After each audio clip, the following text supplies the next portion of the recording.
Mr. Silent Channel. Ang guro kong malakas. Kabanata 2566-2570. Album ni Chanji. Para kay Yao Guang, sa katunayan, kung hindi sila maniningil ng komisyon sa pagkakataong ito, mawawalan sila ng maraming Divine Stone sa black market, dahil alam na alam niya ang halaga ng Divine Stone na ito. Kung ang auction ay matagumpay, ang kanyang katayuan ay tiyak na mas mataas kaysa sa unang banal na bisita, na may malaking kahalagahan sa kanya. Siya. Nagmamadaling nagpasalamat sa kanya, salamat sa iyong pag-unawa, mangyaring maghintay ng sandali, aayusin ko kaagad ang mga paghahanda para sa auction ng banal na bato. Pakiusap tulungan mo ang iyong sarili. Si Yang Yian ay napaka-casual.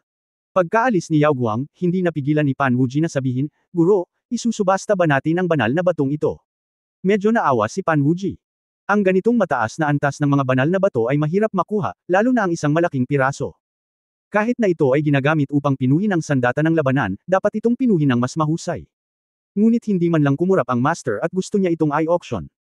Dapat magkaroon ng pangmatagalang pangitain ng Old Pan.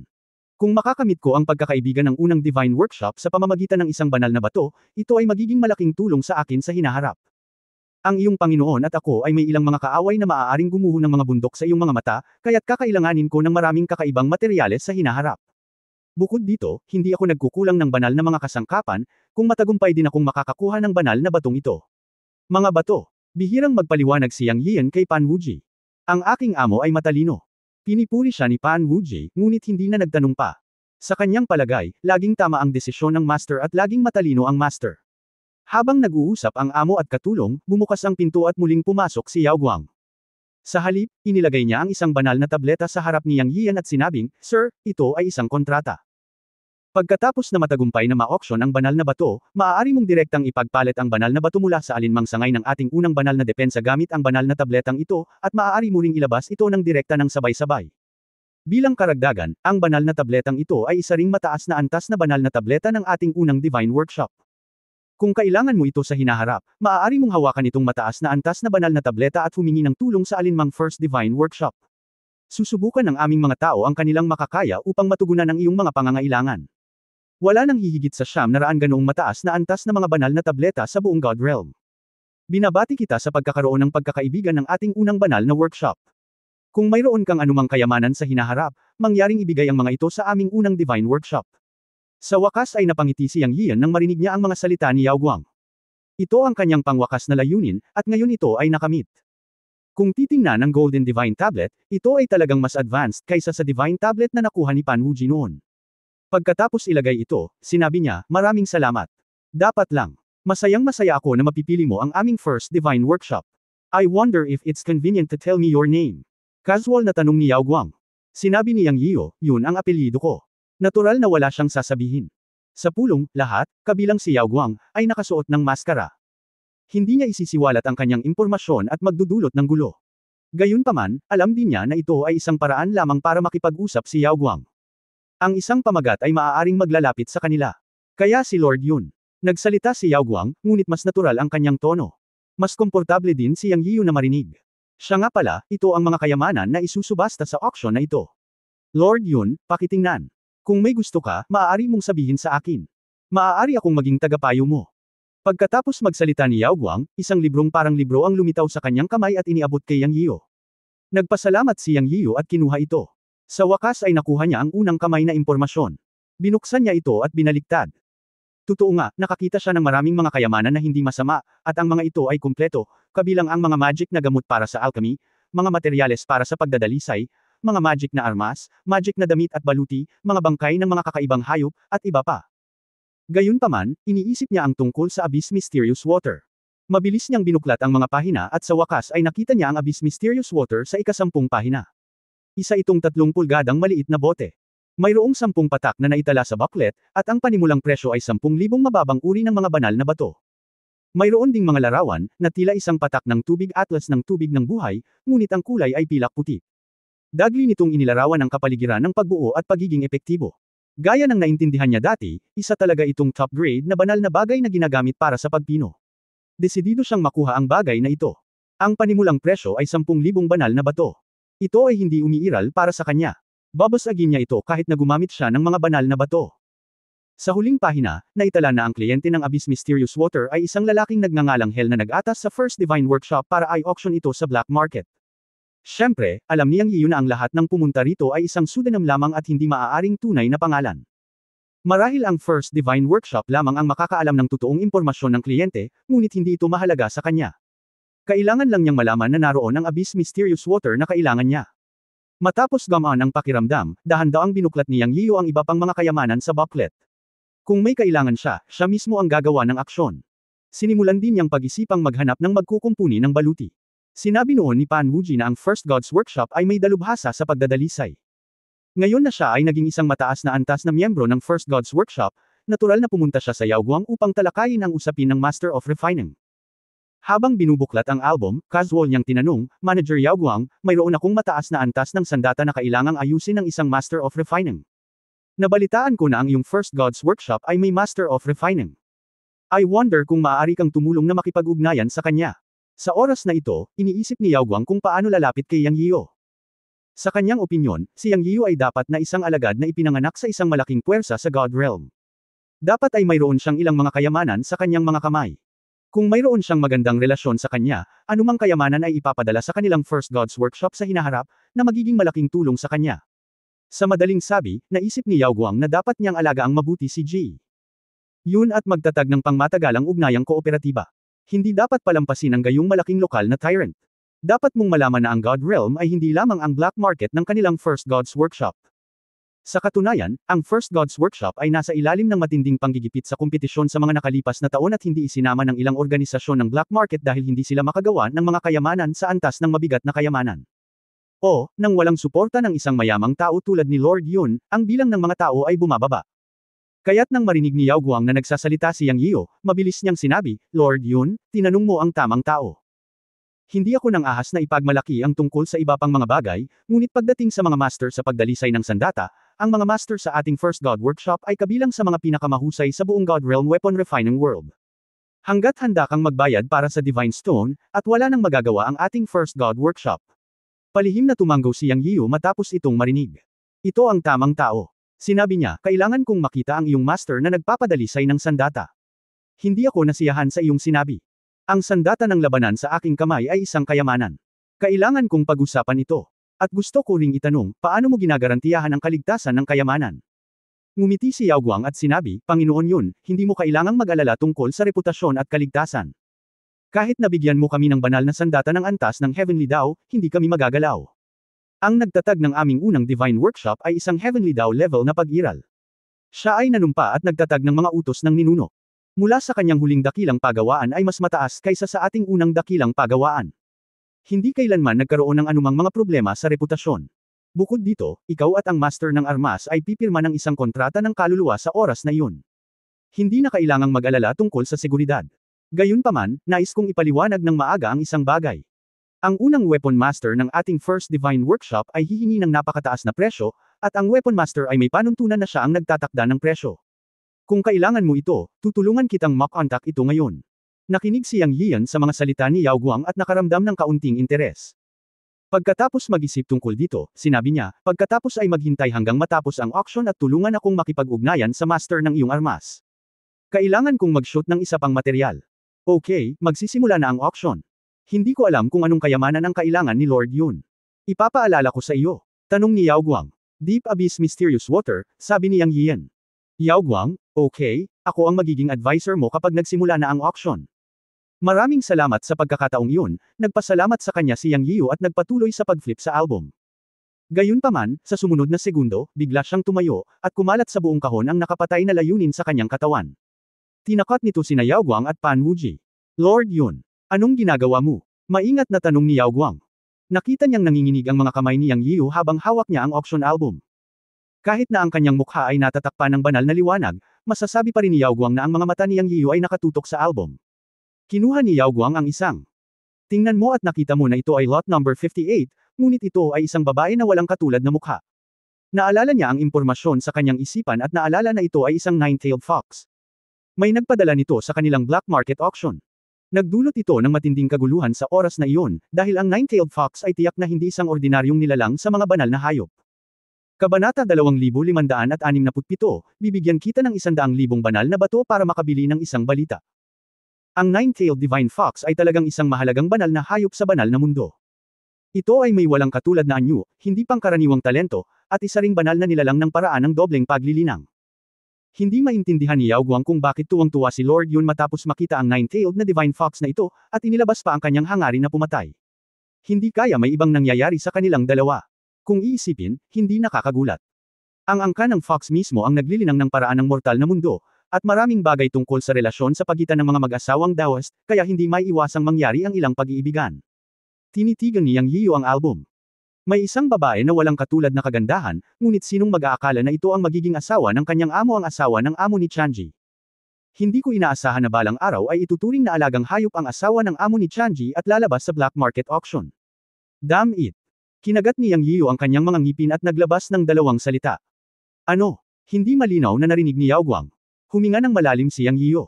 Alam niyang hindi ito ang oras para magalit, at hindi niya masisisi ang black market. Sila ay isang plataporma lamang. Ang mga taong karapat-dapat na mamatay ay ang mga nag-aresto sa asawa ni Chanji, o sa halip, ang mga nagpadala sa asawa ni Chanji. Ang asawa ni Chanji ang unang tao na umakyat sa daan patungo sa God Realm pagkatapos ng Master. Hindi inaasahan ni Yang Yiyu na sa muli nilang pagkikita, lalabas ang asawa ni Chanji sa black market auction. At nagkakilala sila sa ganitong paraan. Galit na galit siya, at huminga ng malalim para pakalmihin ang sarili. Alam niya na ang taong makakahuli sa asawa ni Chanji ay natural na hindi maliit na karakter, at ang punto ay ito ang black market auction, ang teritoryo ng First Gods Workshop. Ang unang Diyos. Ang workshop ay maaaring maging isang organisasyon ng black market, at ito ay talagang isang malaking puwersa. Hindi siya maaaring magdulot ng gulo sa black market, at walang ganoong puwersa. Naniniwala si Yang Yiyu na tiyak na magkakaroon ng malakas na tao sa black market na ito. Mabilis na lumiliko ang kanyang isip, at naisip ni Yang Yiyu kung paano ito haharapin. Hindi nagtagal ay inayos niya ang ilan.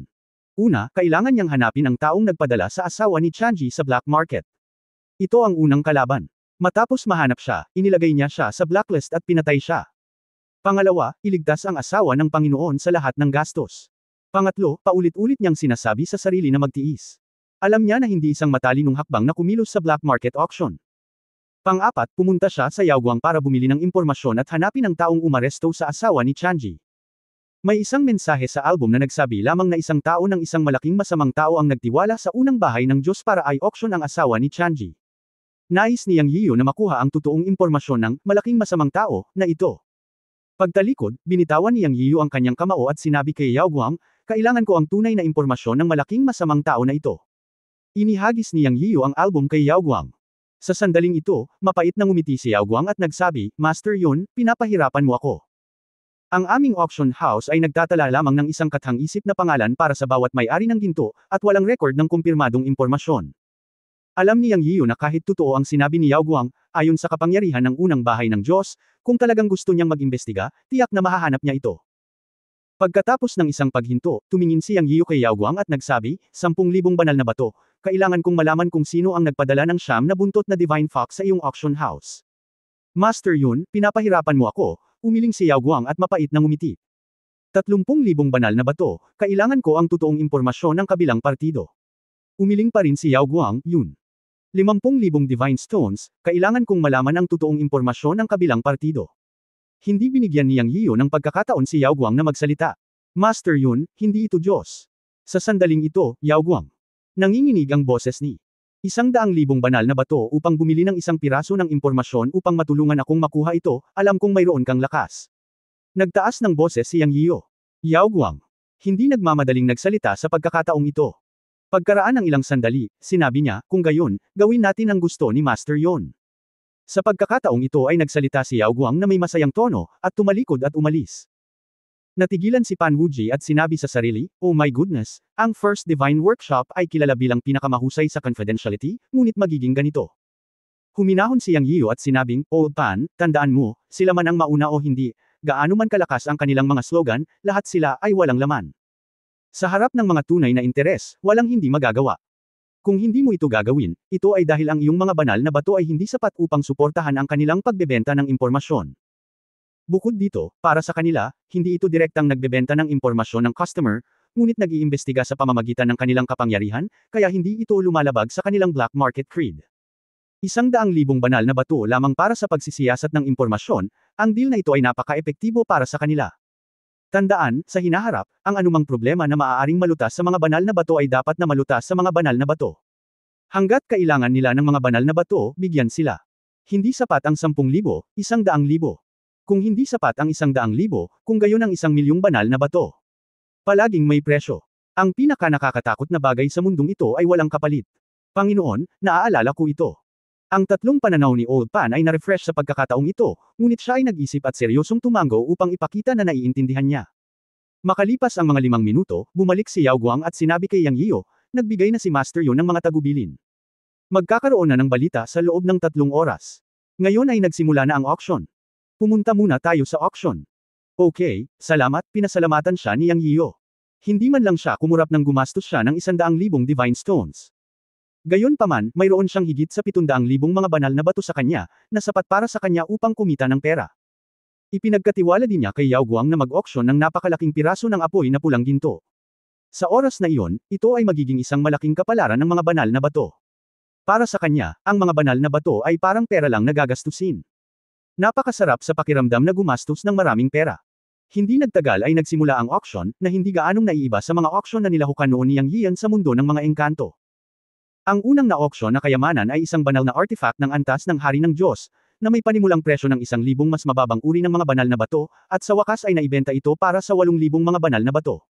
Hindi interesado si Yang Yiyan sa alinman sa mga ito. Napakalinaw ng kanyang layunin, tanging ang ika-10 Abyss Mysterious Water at ang ika-58 Master Chanji. Ang panimulang presyo ng Abyss Mysterious Water ay 10,000 Divine Stone, at ang panimulang presyo ng Master Chanji ay 50,000 Divine Stone. Kahit na naisip ito ni Yang Yiyan, dapat ay mayroon siyang sapat na mga banal na bato sa kanya. Hindi niya hahayaang ma-auction ng iba si Master Chanji. Naramdaman niya. Sobrang bitter sa puso niya. Hindi niya akalain na balang araw ay magbibid siya para sa sarili niyang Master Chanji. Kung alam ito ng kanyang amo, hindi niya alam kung ano ang iisipin niya. Ngunit wala siyang magawa. Siya ay hindi sapat na malakas upang gumawa ng isang eksena sa auction ng direkta, kaya maaari lamang niyang gamitin ang mga banal na bato upang malutas ito. Lihim siyang nakaramdam ng swerte na nakilala niya sina Sanyan at Ameng, kung hindi ay hindi siya makakakuha ng daan-daang libong mga banal na bato. Kung wala siyang Divine Stones, kailangan niyang panuurin ang asawa ni Master na si Chanji na sinusubasta ng iba. Sa oras na iyon, alam ni Yang Yiyo na maaari lamang niyang piliin na lumaban hanggang kamatayan upang agawin ang asawa ni Master. Napanood niya ang auction sa ibaba ng walang pag-iisip.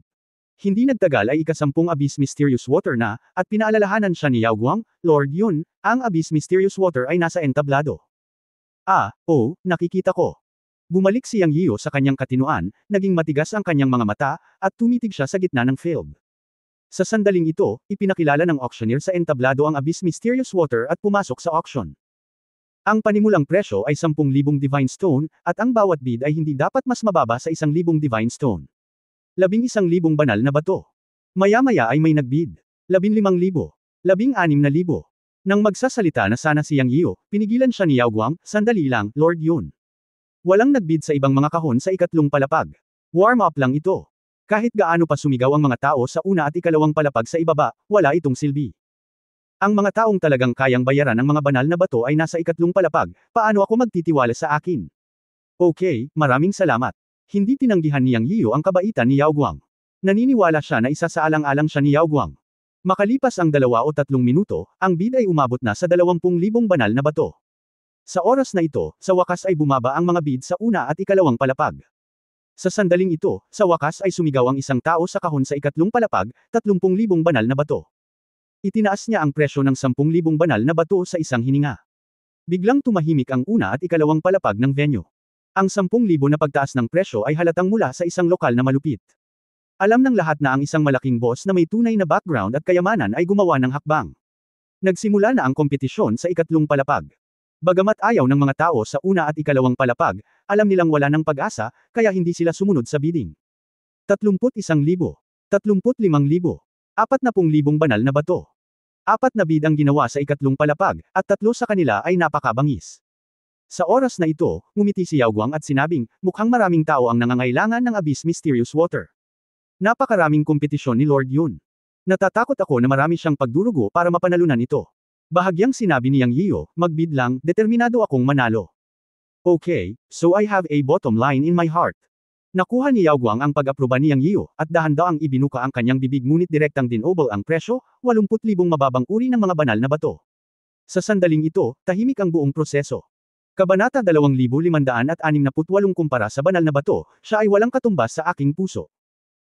Mula sa mahigit 40,000 hanggang 80,000 Godstones, agad niyang dinurog ang buong madla, ngunit nagpahayag din ng hudyat ng determinasyon na manalo, na parabang sasabihin sa lahat na walang kakapusan sa pera, at determinado akong manalo. Kung gusto mong sumama, halika, dudurugin kita ng bato ng Diyos. Tiyak na, natahimik ang buong madla, at nagsimulang magtanong ang auctioneer, may iba pa bang magtataas ng presyo? Pagkaraan ng 3 beses, ang Abyss Mysterious Water ay sa wakas ay napanalunan ni Yang Yian. Bagamat mataas ang pagtaas ng presyo, hindi man lang sinisi ni Yang Yian si Yao Guang. Sa halip, hinangaan niya ang pagiging bukas palad ng babaeng ito. Nagtagumpay siya na mapanalunan ito sa isang shot.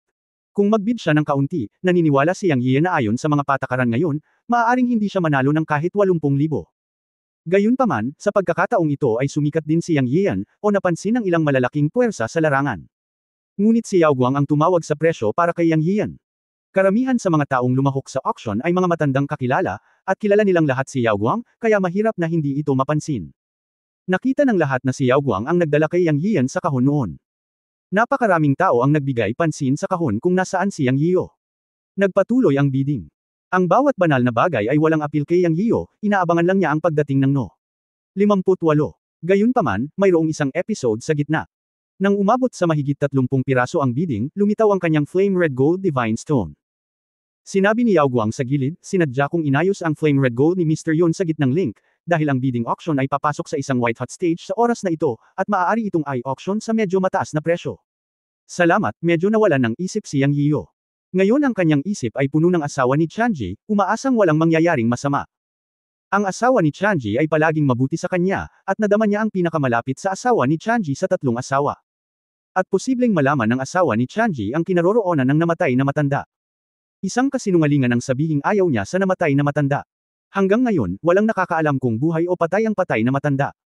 Kahit na hindi sinabi ni Yang Yiyo, palagi niyang iniisip ang matanda sa kanyang puso. Nakinig si Yao Guang sa walang isip na tugon ni Yang Yiyo. Gusto niyang tanungin kung ano ang relasyon ni Lord Yun at ng Nine-Tailed Fox no. 58, ngunit nagpigil siya pagkatapos mag-isip tungkol dito. Hindi nagtagal, nagsimulang i-auction ang Flame Red Gold Divine Stone. Ang mababang antas ay 50,000 banal na bato, at ang bawat bid ay hindi dapat mas mababa sa 10,000. Nang lumitaw ang Flame Red Gold Divine Stone, ang buong audience ay nasa estado ng pagkalito matapos makinig sa paliwanag ng auctioneer. Alam ng lahat na ang Flame Red Gold Divine Stone ay isang top-grade na material para sa mga tool sa pagpino, at ang 3 metro na taas na Red Gold Divine Stone sa harap nila ay mas top-grade. Kung ito ay na-auction, hindi alam kung gaano karaming mga artifact ang maaaring pinuhin. Hindi pa banggitin na ang pangunahing punto ay maaari itong magamit upang pinuhin ang isang buong set ng battle armor, at ito ay isang material ng ikalimang antas ng kaharian. Ang gayong malaking piraso ng Red Gold Divine Stone ay talagang isang top grade. Halos lahat ay natukso. Maraming tao ang nag-akala na makukuha nila ito kahit na marami silang pagdurugo. Sa pagkakataong ito, maging ang mga tao sa una at ikalawang palapag na booth ay nagsimulang magbid. 60,000 banal na bato. 70,000 banal na bato. Ito ay pumailan lang sa lahat ng paraan. Hindi nagtagal at nasira ang 100,000. 150,000 banal na bato. 160,000 banal na bato. 170,000 banal na bato. Sa oras na ito, ang mga tao sa una at ikalawang palapag booth ay hindi na makakasabay, at ngayon ang tanging natitira ay ang mga bisita sa ikatlong palapag na pribadong mga silid. Mayroong 108 pribadong silid sa buong ikatlong palapag. Ayon kay Yao Guang, 72 sa kanila ang dumating sa pagkakataong ito. Sa sandaling ito, maliban kay Yang Yiyo at ilang pribadong silid, lahat ay lumahok sa bidding para sa Flame Red Gold Divine Stone. Sa loob ng kalahating oras, umabot sa 300,000 Divine Stone ang bidding. Sa oras din na ito nabawasan ng kalahati ang bilang ng mga tao sa mga auction room sa ikatlong palapag, ngunit mayroon pa ring mahigit 20 katao ang nagbibid. 310,000 banal na bato. 320,000 banal na bato. 330,000. 340,000 banal na bato. 350,000. 400,000 banal na bato. Well, ito ay talagang uminit. Kahit na walang ingat si Yang Yiyo, nagsimula siyang magbigay ng pansin sa sandaling ito. Pagkatapos ng lahat, ito ang kanyang sariling banal na bato. Kung mas mataas ang bid, mas maraming mga banal na bato ang kanyang makukuha, tama ba? Siya mismo ay hindi inaasahan na ang presyo ay maaaring umabot sa 400,000, at hindi pa rin siya tumigil, ngunit ang bilang ng mga bidder ay lumiit sa wala pang 10. Normal na isipin ito. Hindi lahat ng naruroon ay mayaman. Ang 400,000 Divine Stone ay isang astronomical figure para sa maraming mga Diyos at makalangit na nilalang. Ngunit sa kabilang banda, may mga mayayaman sa bawat mundo, at mayroon pa ring mga taong may kayamanan, ngunit sila ay medyo mas kaunti. Nagpatuloy ang pagbid, at sa wakas ay bumagal ang huling bidding, ngunit naapektuhan nito ang mga puso ng madla, dahil ito ang item na may pinakamataas na bid sa ngayon. Di nagtagal, umabot ito sa 470,000 banal na bato. 500,000 Divine Stones, may sumigaw ng presyo. Sa sandaling ito, 3 na ang natira. 510,000 banal na bato.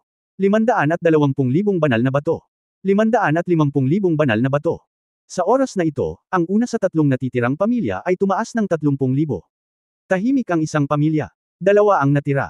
Pagkaraan ng ilang sandali, ang isa pa ay sumigaw, 560,000 mga banal na bato. Nagkaroon ng katahimikan sa field. May isa pang dapat pumili. Ito rin ang nagtaas ng presyo ng 30,000 sa simula. Pagkatapos ng ilang sandali ng katahimikan, sumigaw ito, 600,000 banal na bato. Sa oras na ito, hindi napigilan ng isang tao sa bukid ang mapabuntong hininga at nagsabing, talagang mayaman ang mga tao sa kahon ng Changia. 600,000. Sunod-sunod na buntong hininga ang umalangaw. Sa oras na ito, wala nang tumawad. Matapos magtanong ng 3 beses, sa wakas ay inihayag ng auctioneer na ang apoy na pulang ginto ay pagmamayari ng kilalang panauhin sa kahon ng Changia. Ang 600,000 banal na bato ay talagang isang astronomical figure. Congratulations, Lord Yun. Binati ni Yao Guang sa gilid. Congratulations, ngumiti si Yang Yiyo. Para sa 600,000 banal na bato, kailangan niyang magbayad ng 10% ng mga banal na bato sa black market, na isang buong 60,000 banal na bato. Ang natitirang 540,000 banal na bato ay pumasok sa kanyang bulsa. Sa katunayan, medyo masaya rin si Yang. Ngayon ay mayroon na siyang higit sa 1,300,000 mga banal na bato sa kabuuan. Bukod sa mga Divine Stones na ginastos niya sa auction ng Abyss Mysterious Water at sa pagbili ng impormasyon mula kay Yao Guang, at sa mga naunang gastos, gumastos siya ng halos 200,000, at mayroon pa siyang higit sa 1.1 milyong Divine Stones. Siya ay mayaman pa rin. Nagpatuloy ang auction. Makalipas ang isang oras, natapos ang auction ng item no. 57. Ang puso ni Yang Yiyo ay nabitin. Pagkatapos ng habang isang hola na bakal na natatakpan ng mga inscription at natatakpan ng pulang tela ang lumabas sa entablado ng 2 tao. Kusang tumayo si Yang Yiyo, pumunta sa bintana, at tinitigan ang bakal na kulungan na natatakpan ng pulang tela. Sinabi ng auctioneer, ito ay isang natatanging bagay na ipinagkatiwala sa ating unang banal na pagawaan ng ating matandang bisita, ang dakilang kasamaan. Habang nagsasalita, biglang ibinunyag ng auctioneer ang pulang tela, at biglang lumitaw ang isang 9-tailed white fox sa hola na bakal, na may mga pulang batik sa katawan, na mga sugat, na nakapulupot sa bakal na kulungan. Pagkatapos ay hiniling ng auctioneer sa ibang tao na kunin ang mga damit at buksan ang pagpipinta, at ang larawan ay isang walang katulad na babae. Nagpatuloy ang auctioneer, tingnan mo, lahat. Ito ang walang katulad na anyo ng 9-tailed fox sa anyo ng tao. Alam ng lahat na ang 9-tailed fox ay isang banal na hayop, at ito rin ay isang mahusay na hurno para sa dobleng paglilinang. Naniniwala akong alam ng lahat ang mga benepisyo ng gayong banal na bagay, kaya hindi ko na ito ay talye. Ngayon ay magsisimula na ang presyo ng 9-tail. 100,000 Divine Stones, at ang bawat bid ay hindi dapat mas mababa sa 10,000 ngayon simulan na natin ang bidding. Habang inanunsyo ng auctioneer ang pagsisimula, naging masigla muli ang buong proseso. Ang mga banal na hayop ay nagdusa ng labis na pinsala sa huling panahon. Sa panahong ito, napakabihirang na nila, at magkakaroon ng mga bihirang species, kaya natural na hahabulin sila ng lahat. 110,000 banal na bato. 120,000 banal na bato. Nagsimula ang bidding, ngunit kinuyam ni Yang Yiyo ang kanyang mga kamao, nanginginig ang buong katawan, at ang kanyang mga ugat ay nagpop. Kailan pa nakaranas ng ganitong kahihiyan ang asawa ng kanyang Changi Master? Kung hindi lang siya mahina ngayon, gusto niyang magmadaling bumaba at gumawa ng gulo sa auction hall, hanapin ang taong umaresto sa asawa ng guro, at durugan siya hanggang sa abo. Ang pangalan ng malaking kontrabida ay isang pseudonym lamang. Alam niya na nang makuha ni Yao Guang ang balita, nanumpa siyang papatayin ang malaking kontrabida sa lahat ng bagay. Pero alam niyang kailangan niyang manatiling kalmado. Sa oras na ito, ang pinakamahalagang bagay ay bumili ng asawa ng Panginoon. Ang pagpapanatiling ligtas sa kanya ang unang prioridad. Sa pagtingin sa asawa ng master na binugbog pabalik sa kanyang orihinal na anyo o pinigilan ng mga ron sa bakal na kulungan, dumudugo ang puso ni Yang Yiyo. Ang paglilinang ng asawa ni master na si Changi ay nasa unang yugto ng Celestial God, na 7 o 8,000 taon. Siya ay isang nangungunang figure sa mundo ng mga engkanto noon, ngunit ngayon ay dumanas siya ng gayong kahihiyan. Nahirapan si Yang Yiyo na paniwalaan kung gaano ang dinanas ng asawa ng master. Nagpatuloy ang bidding sa field. Nang may sumigaw ng 180,000 banal na bato, nagising si Yang Yiyo sa gulat. Sa oras na ito, ipinaalala ni Yao Guang, Master Yun, gusto mo bang magbid ako? Huminga ng malalim si Yang Yiu at umiling, hindi, ako na mismo ang gagawa sa pagkakataong ito. Matapos tanggihan si Yao Guang, si Yang Yiu ay tumayo sa bintana at halos sumigaw ng may banal na kapangyarihan, malakas na sinabi, 1,000,000 mababang uri ng mga banal na bato. Ang boses na ito ay kumalat sa buong lugar, at ang venue ay nahulog sa isang patay na katahimikan. Master Yun, ikaw. Sabik ni Yao Guang na mas mataas ang presyo kaysa dito. Ngunit sinabi ni Yang Yian sa mahinang boses, kung ikukumpara sa banal na bato, siya ay hindi mabibili sa aking puso. Kabanata 2569, iligtas ang asawa ng guro. Nang sabihin ito ni Yang Yiu, parehong naisip ni Yao Guang at Pan Wuji na maaaring may nangyari sa pagitan niya at ng Nine-Tailed Fox, o sila ay mga divorced couple, kung hindi, bakit magiging excited si Yang Yiu? Siyempre, ang hindi nila alam ay ang Nine-Tailed Fox ay ang asawa ng amo ni Yang Yiu, at ang pinaka-close ni Yang Yiu sa tatlong asawa ng amo. Sa sandaling ito, pagkatapos ng katahimikan, biglang sumabog ang buong lugar na parang binuhusan ng malamig na tubig sa isang kawali ng langis.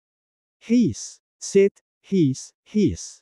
Sunod-sunod na tunog ng mga taong sumisipsip sa malamig na hangin ang narinig.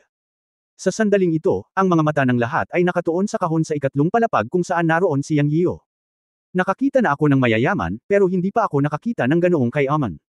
Sa mata ng maraming tao, hindi na ito problema ng mayayaman, kundi problema sa utak, problema ng tubig sa utak. Sa katunayan, hindi may kakaila na ang Nine-Tailed Divine Fox ay isang bihirang banal na bagay sa mundo at isang top-grade cauldron para sa paglilinang, ngunit ito ay tiyak na hindi isang ordinaryong kaldero. Sa black market, lahat ay tungkol sa mga transaksyon at halaga. Ang halaga ng Nine-Tailed Divine Fox ay tiyak na hindi nagkakahalaga ng 1,000,000 Divine Stone, at hindi ito lalampas sa 500,000 Divine Stones. Ang pagsigaw ng 1,000,000 banal na bato ay tiyak na isang taong may tubig sa utak. Sa lalong madaling panahon, ibinuka ni Yang Yiu ang kanyang bibig upang magsalita tungkol sa 1,000,000 banal na bato, itinulak niya ang auction ngayong gabi sa isang kasukdulan. Walang uliran.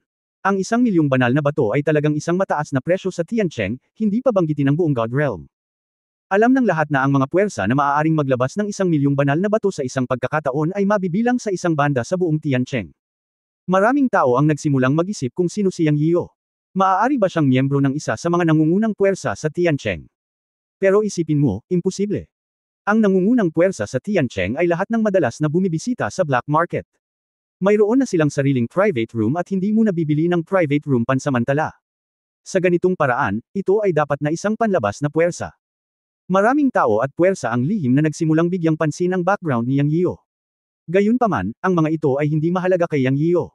Anyway, lahat ng nasa black market ay nasa estado ng pagtatakip ng kanilang mga mukha, at ang kanilang mga pangalan ay pawang mga alias. Nakatuon ngayon ang mga mata niya sa asawa ni Chanji. Master Yun, sigurado ka ba na ito ay 1,000,000 banal na bato? Tanong ulit ni Yao Guang sa pagkakataong ito. Sinabi ni Yang Yiu nang hindi lumingon, sigurado ako, sabihin sa iyong auctioneer na magpatuloy. Okay, nakuha ni Yao Guang ang kumpirmasyon ni Yang Yiu, at nakatayo sa may bintana, nagbigay siya ng mahiwagang kapangyarihan sa auctioneer na tulala din sa auction table, na sinenyasan ang auction na magpatuloy at huwag matigilan. Nabalik sa katinuan ng auctioneer sa entablado at nagpatuloy. Ang bid para sa kahon sa Huan Yun ay 1,000,000 banal na bato. May iba pa bang nagbibid? Kumalat ang boses ng auctioneer sa buong venue, at biglang tumahimik ang maingay na venue. Pero walang nagbid. Maraming tao ang nagsimulang manaira. 1,000,000 banal na bato sa isang hininga, sino ang baliw para gawin ito? Ang aming bidding ay umabot lamang sa 1 o 200,000, at sinabi mo sa 1,000,000 sa isang hininga, dinurog kami sa lahat ng mga anggulo. Paano tayo makakapagbid? Walang sumagot. 3 beses na nagtanong ang auctioneer na may nanginginig na boses. Pagkaraan ng 3 beses, malakas niyang inihayag, ang presyo ng auction ng Nine-Tailed Divine Fox ay 1,000,000 banal na bato, at ito ay pag-aari ng kilalang panauhin sa kahon sa Huan Yun. Sa puntong ito, natapos ang deal. Naisip ni Yang Yiu na kung mag-alok siya ng 1,000,000 banal na bato, walang makakalaban sa kanya. Ngunit siya ay hinalinhan lamang pagkatapos gawin ng auctioneer ang pinal na desisyon. Bulong niya sa sarili, asawa ng guro, ligtas ka na.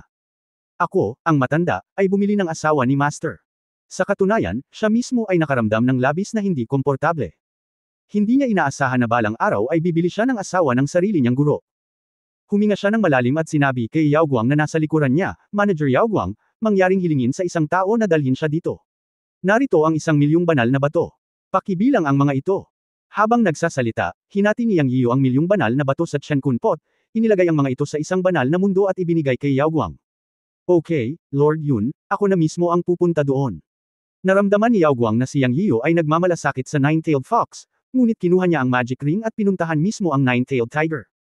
Pagkaraan ng ilang sandali, bumalik si Yao Guang, at ang dalawang tao sa likod niya ay nagdala ng isang hola na bakal at inilagay ito sa bulwagan. Iniabot ni Yao Guang ang isang nakasulat na magic tablet kay Yang Yiyu at sinabing, Lord Yun, ito ang magic tablet na bumibitag sa demonyo. Maaari mong tanggalin ang selyo na nakakulong sa demonyo sa kanya anumang oras. Kinuha ni Yang Yiyu ang magic tablet at nagpasalamat sa kanya, maraming salamat. Tulungan mo akong suriin at alamin ang balita tungkol sa malaking kontrabida. Naghihintay ako. Okay, Lord Yun, sandali lang. Pupunta ako at titingnan. Sa tingin ko dapat may balita kaagad. Pagkatapos magsalita ni Yao Guang, lumabas siya. Si Pan Wuji na lang ang naiwan sa bulwagan. Ang mga mata ni Yang Yiyu ay nasa bakal na kulungan, na natatakpan pa rin ng pulang tela. Sinabi niya kay Pan Wuji, Old Pan, lumabas ka at magbabantay sa labas. Huwag papasukin ang sinuman. Oo, benefactor. Naramdaman ni Pan Wuji na ang hininga na nagmumula sa kanyang benefactor sa sandaling ito ay medyo natakot siya. Napakabigat nito. Wala siyang lakas ng loob na magsalita. Lumabas siya at isinara ang pinto, at tumayong bantay sa labas ng pinto. Hinintay ni Yang Yiyu na lumabas si Pan Wuji. Si Yang Yiyu ay casual na nagtakda ng pagbabawal sa silid at iwinagayway ang kanyang kamay para tanggalin ang pulang tela sa bakal na kulungan. Ang Nine-Tailed Fox sa bakal na gulong ay biglang pumulupot na para bang ito ay labis na natakot. Siya ay nasa orihinal na Nine-Tailed state at wala sa anyo ng tao sa ngayon. May nakasulat na kadena na bakal sa kanyang leeg na konektado sa bakal na hola, na dapat ay isang lubad upang bitag ang mga demonyo. Tiningnan ni Yang Yiyu ang kanyang katawan at nalaman na mayroong hindi bababa sa 30 sugat na may iba't ibang laki sa kanyang katawan. Ang kanyang puso ay talagang kumikibot at ang kanyang mga mata ay namumula. Siya ay isang emosyonal na tao at isang taong pinahahalagahan ang damdamin ng mga kamag-anak. Hindi niya kayang makitang higit na nasasaktan ang mga kamag-anak at kaibigan sa paligid niya. Nang makita ang hitsura ni Master Chanji sa oras na ito, pakiramdam niya ay sinusunog ng bola ng apoy ang kanyang puso. Huminga siya ng malalim at sinabi, Guro, nagdusa ka. Inactivate niya ang magic card sa kamay niya habang nagsasalita. Hualala. Isang tunog ng bakal at bakal na nagsasalubong ang narinig, at sabay na bumukas ang kadena ng bakal. Muli itong binuhay ni Yang Yiyu, at nabuksan din ang kadena ng bakal sa leeg ng Nine-Tailed Fox. Ngunit ang Nine-Tailed Fox ay mahina, at sa wakas ay nagmulat ang mga mata, ngunit ang mga mata ay malabo, at tila hindi na ito nakabawi sa kanyang malay. Alam ni Yang Yiyu na ito ay dahil ito ay nakulong ng magic chain sa loob ng napakatagal na panahon, at dahil din sa labis na pagkakasugat niya. Nakayuko, tumalikod si Yang Yiyu at 3 patak ng tubig ng buhay ang lumitaw sa kanyang kamay. Isang patak ang nahulog sa asawa ni Master, at 2 patak ang pumasok sa kanyang bibig. Gamit ang tubig ng buhay, kahit na siya ay malubhang nasugatan, si Yang Yiyu ay naniniwala na siya ay makakabangon. Pagkatapos ng 3 patak ng tubig ng buhay, ang Nine-Tailed Fox ay nagbuga ng pilak puting liwanag sa buong katawan nito, na lubhang nakasisilaw, ngunit ito ay ganap na natatakpan ng puting liwanag. Sa wakas ay nakahinga si Yang Yiyu ng maputik na hangin, at alam niyang nagsimula ng gumaling ang asawa ng kanyang amo. Matapos ang halos 10 paghinga, unti-unting nawala ang puting liwanag. Ngunit sa sumunod na sandali, isang mahabang sipol ang tumunog, at biglang may isang matalim na kuko ang lumapit sa kanya. Napakalapit ni Yang Yiyu sa sandaling ito, ngunit nagulat pa rin siya, at nagmamadaling sumigaw, Ako ang asawa ni Master, ako si Yanze.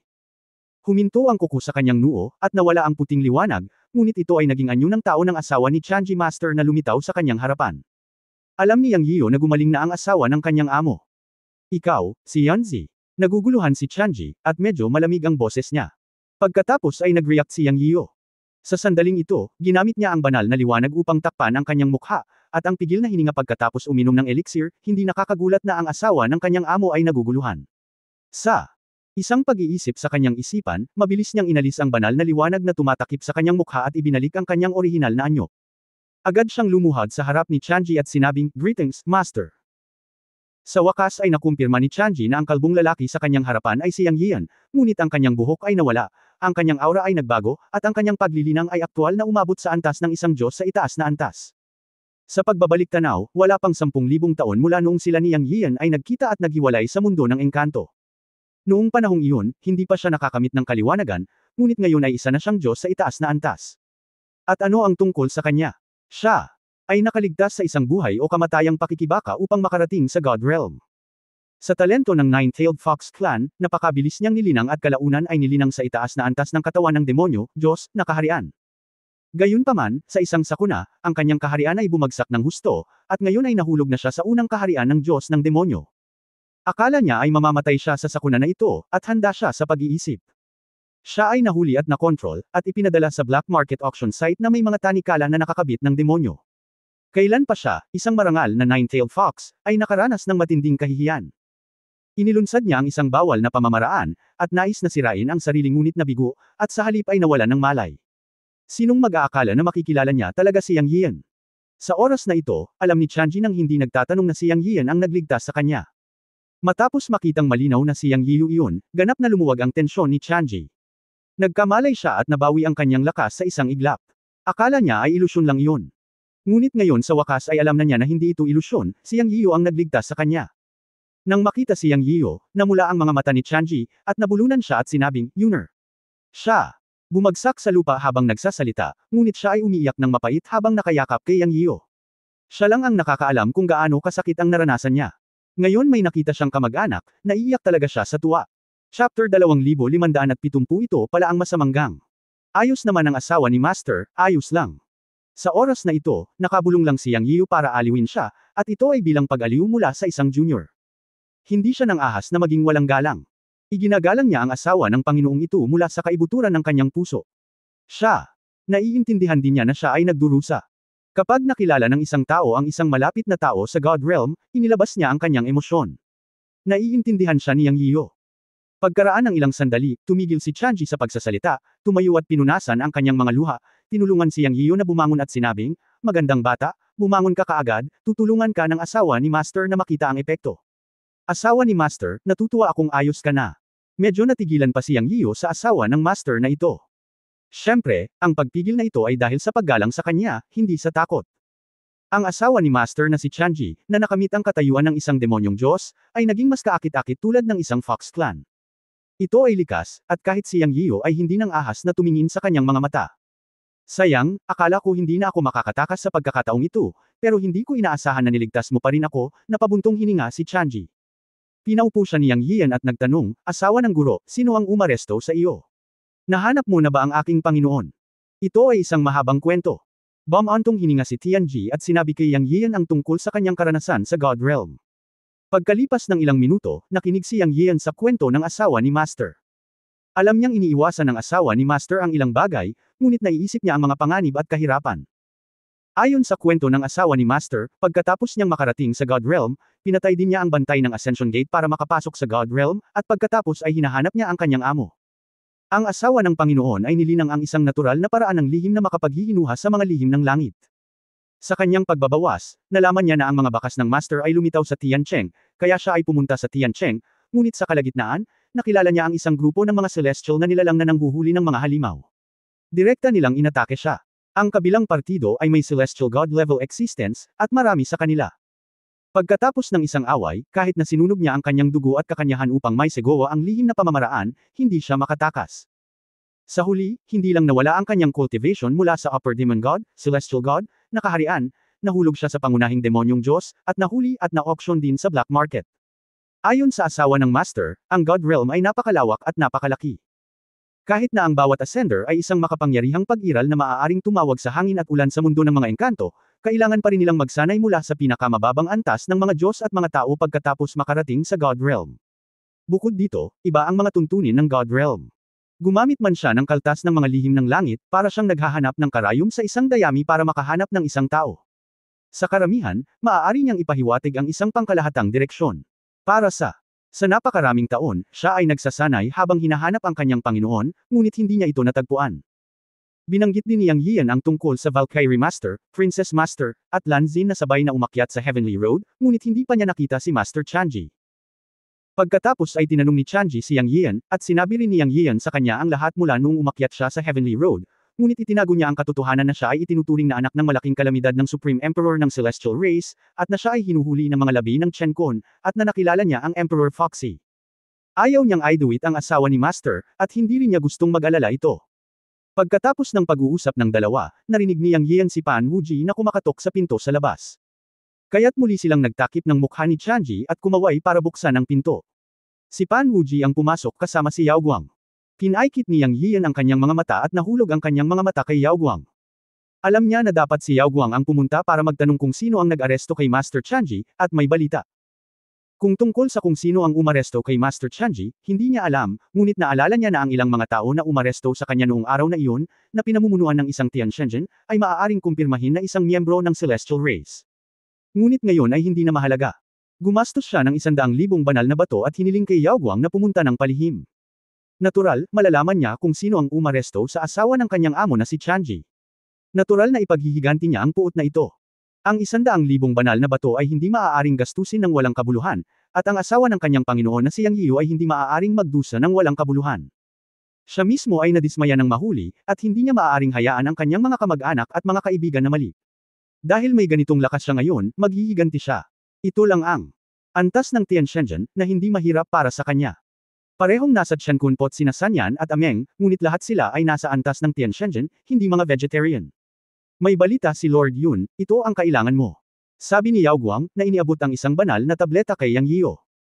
Iniskan ni Yang Yiu ang banal na tableta gamit ang kanyang banal na kahulugan, at kaagad na lumitaw ang impormasyon tungkol sa pag-aresto kay Chanji.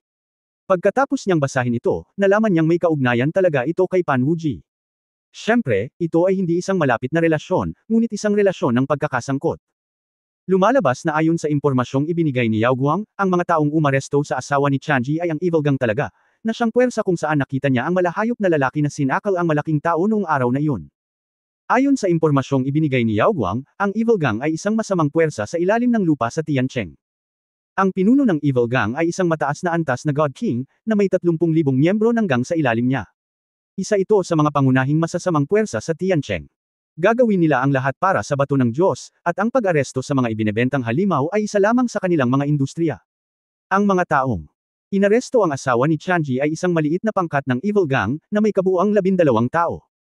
Ang pinuno ay isang upper level na God King, na may 2 middle level na God Kings at 4 na lower level na God Kings sa ilalim niya, at ang iba ay pawang mga upper level na God. Ang code name ng nangungunang God King sa black market ay Big Evil Man, kaya ngayon ay may katuturan na. Si Yao Guang ay napakaingat sa kanyang trabaho. Nasa kanya ang mga pangalan at larawan ng lahat ng 12 tao, kasama ang kanilang mga lupain sa paglilinang, at lahat sila ay naitala ng detalyado.